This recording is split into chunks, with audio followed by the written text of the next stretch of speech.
Welcome to non stop news. రోజంతా బిజీగా ఉన్నారా? న్యూస్ అప్డేట్స్ మిస్ అయ్యారా? డోంట్ వరీ, బ్రేక్స్ లేకుండా బోర్ కొట్టకుండా నాన్ స్టాప్ న్యూస్ ప్రతిరోజు రాత్రి 9 గంటలకు. నేను హిమబిందు.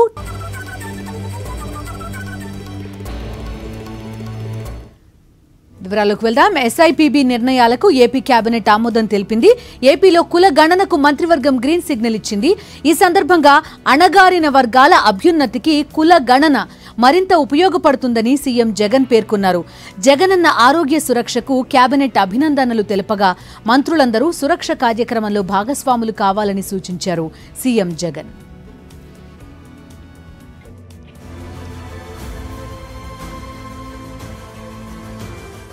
ముఖ్యమంత్రి వైఎస్ జగన్ అధ్యక్షతన ఏపీ కేబినెట్ సమావేశం జరిగింది.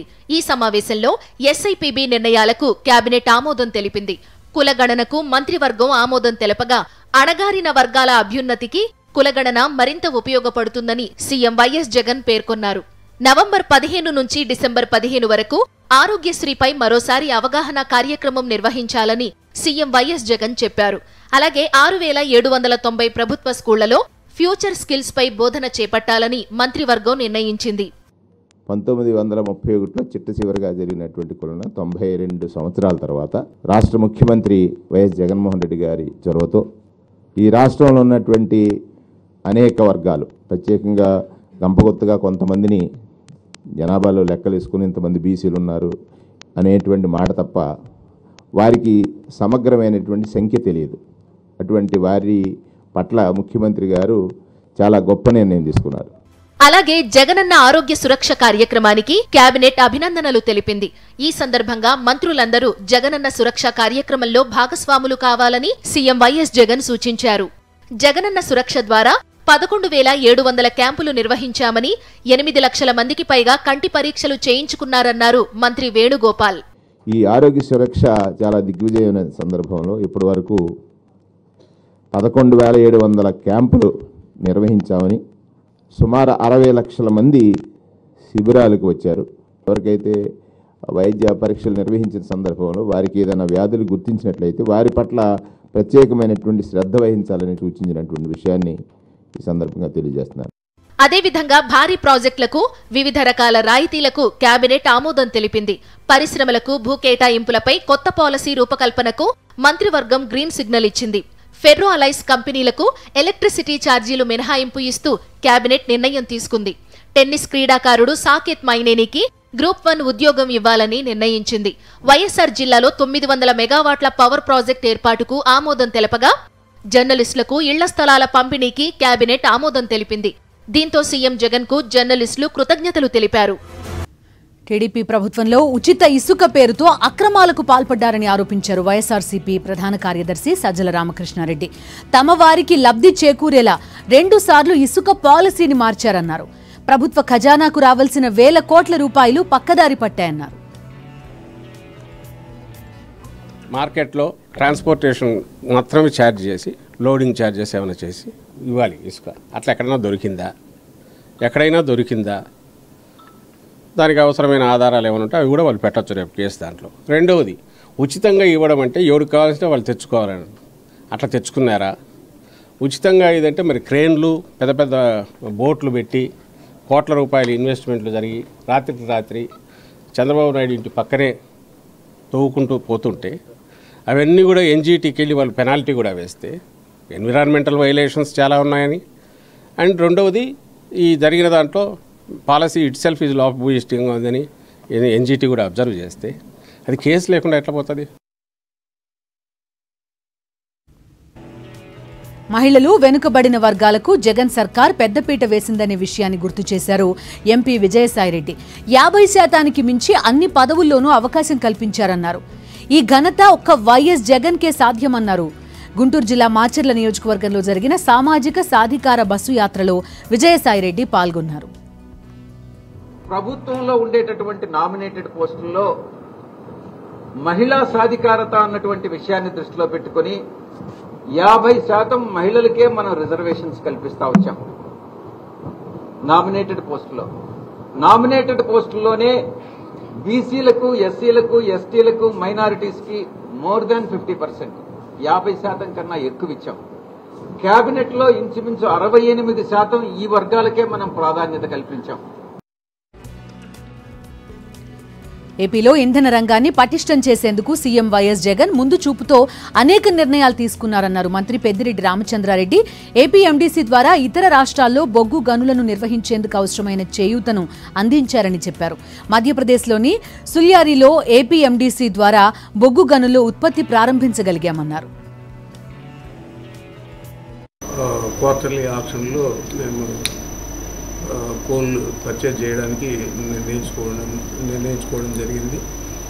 ఏపీఎండిసి ఇవ్వడానికి కూడా వాళ్ళు సుముఖంగా ఉన్నారు కాబట్టి ప్రతి నెల కూడా ఒక రీజనబుల్ క్వాంటిటీ తీసుకునేదానికి జెన్కో వాళ్ళు కూడా ముందుకు వచ్చారు.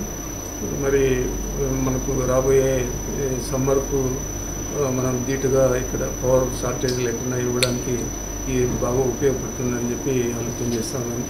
అంతకంటే ఎక్కువగా రాబోయే రోజుల్లో క్యాప్టివ్ మైన్స్ కూడా కోట్ చేయడానికి జెన్కో వారితో ఏపీఎండిసి జాయింట్ వెంచర్లో రాబోయే రోజుల్లో కోల్ మైన్స్ కూడా మేము కోట్ చేయడం జరుగుతుంది. లింగమనేని శివరాంప్రసాద్ కి సుప్రీంకోర్టులో చుక్కెదురైంది. రిషికొండపై నిర్మాణాలు చేయొద్దన్న పిటిషన్ ని డిస్మిస్ చేసింది సుప్రీంకోర్టు. ఇది రాజకీయ ఫిర్యాదు అని వ్యాఖ్యానించింది. ఈ అంశంలో తాము జోక్యం చేసుకోబోమని స్పష్టం చేశారు చీఫ్ జస్టిస్.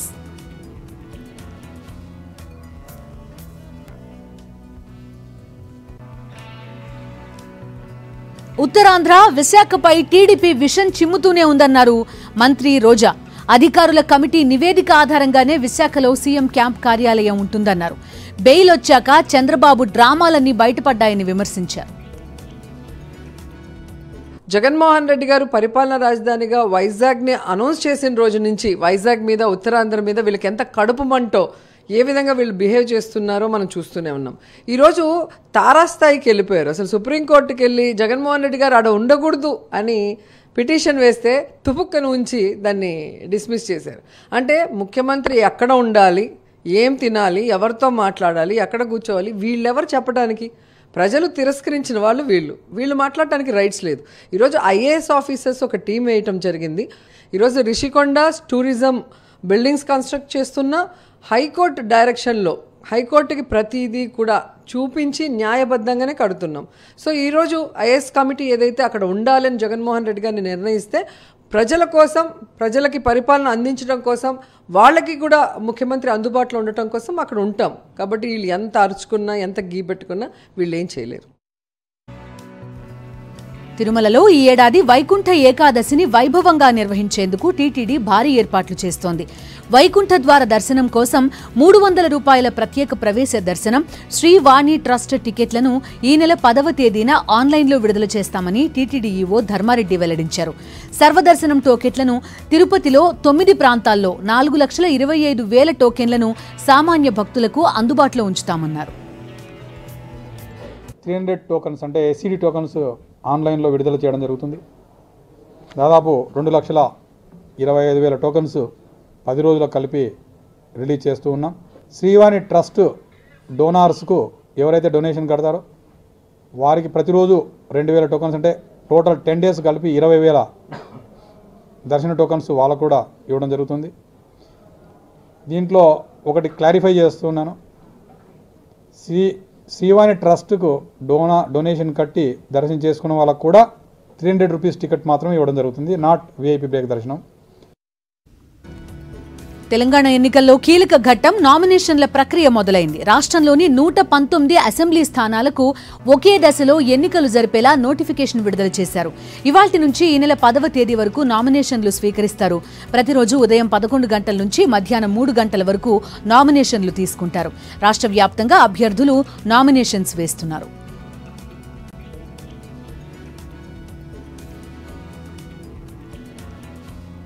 వరకు రిసిప్ట్ ఆఫ్ నామినేషన్ నడుస్తుంది. స్క్రూట్నీ 13th అవుతుంది, withdrawal 15th, poll 30th, counting 3rd.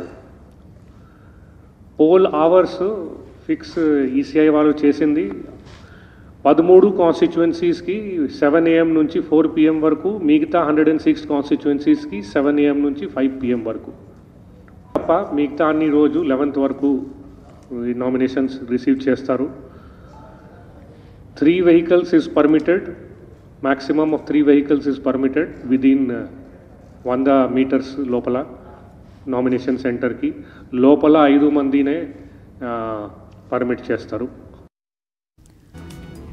Beedi కార్మికులు కష్టజీవులు, వారి బాధలు కళ్లారా చూశానన్నారు సీఎం కేసీఆర్. ఎవరూ దరఖాస్తు పెట్టక ముందే బీడీ కార్మికులకు పెన్షన్లు మంజూరు చేశామన్నారు. బీడీ కార్మికుల పెన్షన్ 2000 నుంచి 5000కు పెంచుతామని చెప్పారు. వాళ్ళు బీడీలు చేసేది వాళ్ళు చేనేత కార్మికులు.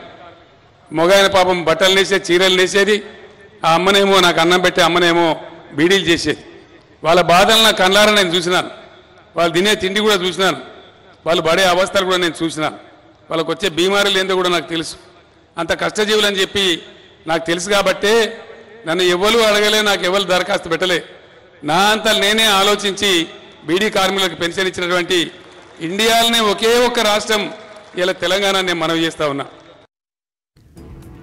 తెలంగాణ అసెంబ్లీ ఎన్నికల్లో 9 స్థానాల్లో పోటీ చేస్తున్నట్టు ప్రకటించింది మజ్లిస్ పార్టీ.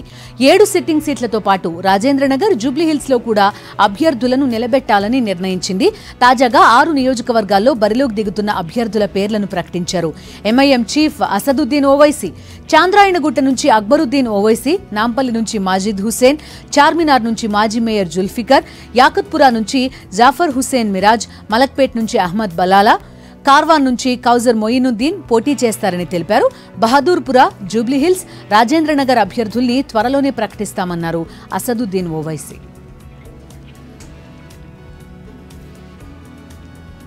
కాంగ్రెస్ అధికారంలోకి రాగానే ప్రతి ఒక్కరికి ఇళ్లు నిర్మించి ఇస్తామని హామీ ఇచ్చారు ఎంపీ కోమటిరెడ్డి వెంకటరెడ్డి. నల్గొండ జిల్లాలో ఆయన ఎన్నికల ప్రచారం నిర్వహించారు. కేసీఆర్ 8వ నిజాం అని, రజాకార్ల పాలనను అంతం చేయడానికి కాంగ్రెస్ ని గెలిపించాలని ప్రజలకు విజ్ఞప్తి చేశారు. నల్లగొండ నియోజకవర్గాన్ని సిరిసిల్ల, సిద్దిపేట కంటే ఎక్కువ అభివృద్ధి చేస్తానని హామీ ఇచ్చారు కోమటిరెడ్డి వెంకటరెడ్డి.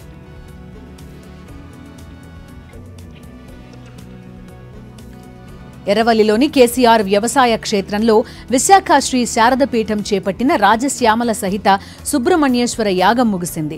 వైదిక నియమాలను అనుసరిస్తూ 3 రోజుల పాటు యాగం నిర్వహించారు. మహాపూర్ణాహుతితో యాగ క్రతువు పూర్తయింది. తెలంగాణ ప్రజలందరినీ రాజశ్యామల అమ్మవారు అనుగ్రహించాలని ముఖ్యమంత్రి కేసీఆర్ ఈ యాగం నిర్వహించారని పీఠాధిపతులు స్వరూపానందేంద్ర స్వామి తెలిపారు. తెలంగాణ అభివృద్ధికి కంకణం కట్టుకున్న నాయకుడు కేసీఆర్ అని ప్రశంసించారు. సశాస్త్రీయంగా యాగం పూర్తి చేశామని తెలిపారు. ఈ యాగంతో తెలంగాణలో అద్భుత ఘట్టం ఆవిష్కృతమవుతుందని చెప్పారు.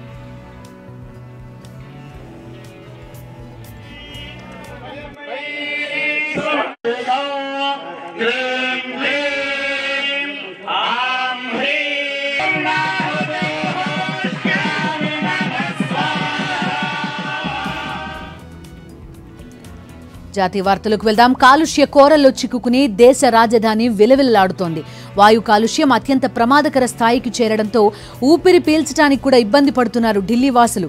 గాలి నాణ్యతా సూచి హజార్డస్ కేటగిరీకి చేరింది. ఆనంద్ విహార్ వద్ద ఎయిర్ సేఫ్టీ ఇండెక్స్ 713గా నమోదైంది. పరిస్థితి తీవ్రత దృష్ట్యా ఢిల్లీలో గ్రాప్ 3 మార్గదర్శకాలు అమల్లోకి తెచ్చింది ఏపీ ఆప్ ప్రభుత్వం. ప్రైమరీ స్కూల్స్ కి 2 రోజుల పాటు సెలవులు ప్రకటించింది. ఆన్లైన్ తరగతులు నిర్వహించాలని విద్యాసంస్థలకు ఆదేశాలు జారీ చేసింది. నిర్మాణ పనులు, డీజిల్ వాహనాలపై నిషేధం విధించారు అధికారులు.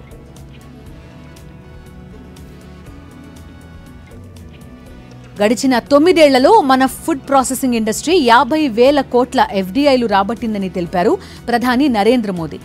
ఆహార వైవిధ్యానికి పెట్టింది పేరైన భారత్ గ్లోబల్ ఇన్వెస్టర్లను విశేషంగా ఆకర్షిస్తోందన్నారు.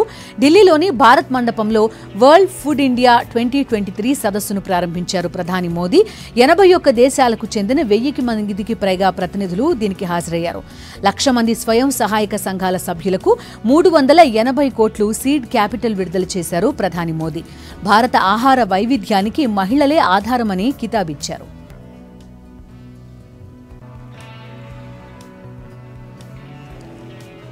బీజేపీ అధికారంలోకి వస్తే 5 ఏళ్లలో ఛత్తీస్గఢ్ ని సంపూర్ణ వికసిత రాష్ట్రంగా తీర్చిదిద్దుతామని హామీ ఇచ్చారు కేంద్ర హోంమంత్రి అమిత్ షా. అసెంబ్లీ ఎన్నికల మేనిఫెస్టోని రాయ్పూర్లో ఆయన విడుదల చేశారు. సంకల్ప పత్రాలో రైతులు, మహిళలు, యువత, నిరుద్యోగులపై వరాల జల్లు కురిపించింది ఛత్తీస్గఢ్ బీజేపీ. 500 రూపాయలకే వంట గ్యాస్ సిలిండర్, వివాహిత మహిళలకు ఏడాదికి 12,000 నగదు, వ్యవసాయ కూలీలకు ఏడాదికి 10,000 ఆర్థిక సాయం, వచ్చే 2 ఏళ్లలో 1,00,000 ఉద్యోగాలు భర్తీ చేస్తామని హామీ ఇచ్చింది. ఆవు పేడలోనూ కుంభకోణం చేసిన ముఖ్యమంత్రి భూపేష్ బాఘేల్ అంటూ విమర్శలు గుప్పించారు కేంద్ర హోంమంత్రి అమిత్ షా.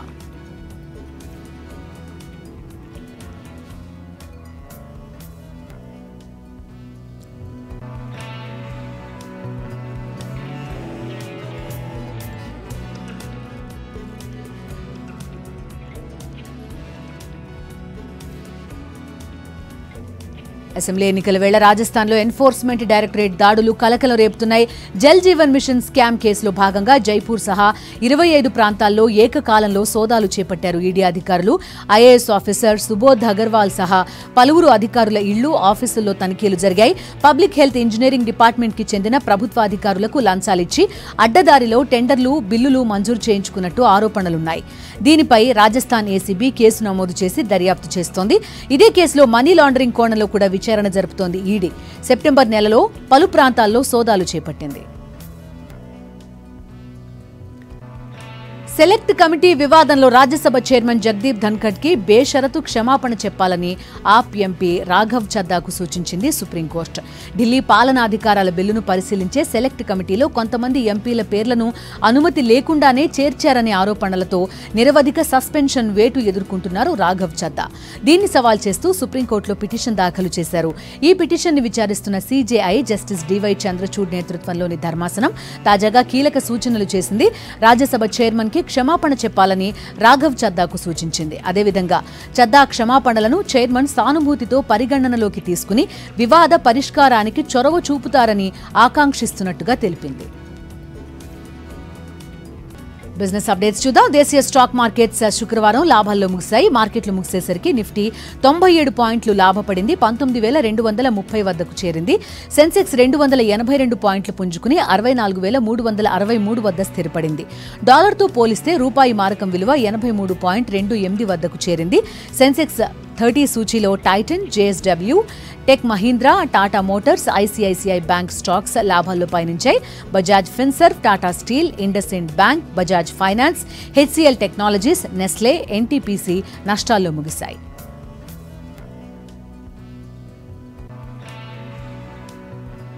బంగారం ధర చూద్దాం. హైదరాబాద్ లో 22 క్యారెట్ల 10 గ్రాముల బంగారం 56,600 రూపాయలు, 24 క్యారెట్ల ధర 61,750 రూపాయలు. చెన్నైలో 22 క్యారెట్ల పసిడి 57,000 రూపాయలుగా ఉంటే 24 క్యారెట్ల ధర 62,180 రూపాయలు. విజయవాడ మార్కెట్లో 22 క్యారెట్ల బంగారం 56,600 రూపాయలు, 24 క్యారెట్ల ధర 61,670 రూపాయలు. ముంబైలో 22 క్యారెట్ల పసిడి 56,600 రూపాయలుగా ఉంటే 24 క్యారెట్ల ధర 61,670 రూపాయలు. కిలో వెండి ధర 77,000 రూపాయలు.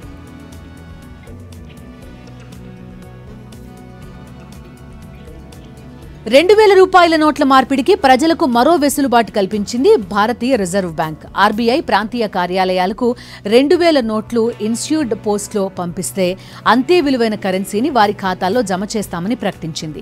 ఈ ఏడాది మే 19న 2,000 నోట్లను చెలామణి నుంచి ఉపసంహరిస్తూ ఆర్బీఐ కీలక ప్రకటన చేసింది. బ్యాంకుల్లో ఆర్బీఐ కార్యాలయాల్లో వీటిని మార్చుకునే అవకాశం కల్పించింది. తొలుత సెప్టెంబర్ 30 వరకు గడువివ్వగా ఆ తర్వాత దాన్ని అక్టోబర్ 7 వరకు పొడిగించింది. అక్టోబర్ 8 నుంచి హైదరాబాద్ సహా ఆర్బీఐకి చెందిన 19 ఆఫీసుల్లో మాత్రమే 2,000 నోట్లు మారుతున్నాయి. తాజాగా పోస్టల్ సౌకర్యాన్ని తెచ్చింది ఆర్బీఐ.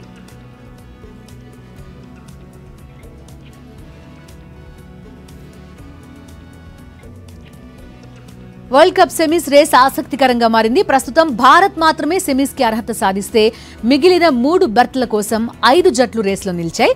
తాజాగా ఆఫ్ఘనిస్తాన్ నెదర్లాండ్స్ పై గెలవడంతో రేస్లోకి దూసుకొచ్చింది. మరోసారి చక్కని ఆట తీరుతో ఆకట్టుకున్న ఆఫ్ఘన్లు 7 వికెట్ల తేడాతో నెదర్లాండ్స్ ని చిత్తు చేసింది. ఈ విజయంతో పాయింట్ల పట్టికలో 5వ స్థానానికి చేరుకుంది. ప్రస్తుతం ఆ జట్టు పాక్ కంటే మెరుగైన స్థానంలో ఉండగా కివీస్ కంటే రన్ రేట్లో కాస్త వెనుకబడింది. రేపు జరగబోయే 2 మ్యాచ్లతో మిగిలిన సెమీస్ బెర్త్లపై క్లారిటీ రాబోతోంది.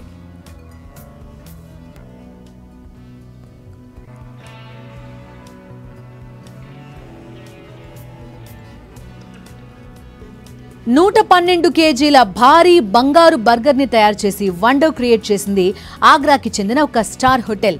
ప్రధాని నరేంద్ర మోదీ ప్రేరణతో తృణధాన్యాలను ఉపయోగించి ఈ బర్గర్ ని తయారు చేశారు. దానిపైన గోల్డెన్ పేపర్ తో కోటింగ్ వేశారు.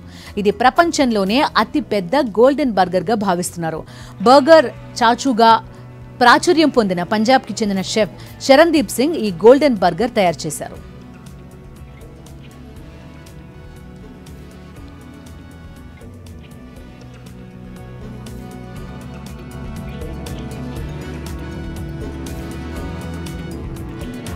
ఇవి వాటి నాన్ స్టాప్ అప్డేట్స్.